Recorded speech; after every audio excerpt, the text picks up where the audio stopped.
loloh dari 0 hari. Ini pertama kali loloh.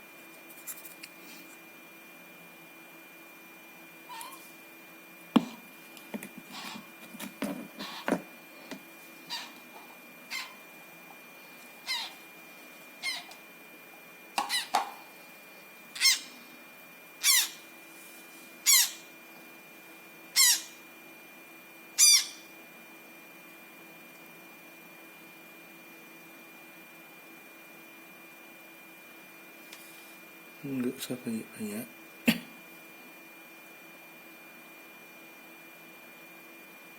sampai terlihat berisi aja sedikit, karena pertama kali pipinya juga butuh penyesuaian.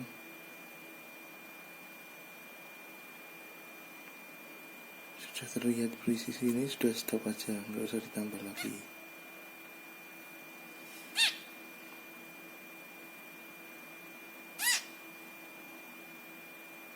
Jangan lupa setiap kali setelah diloloh,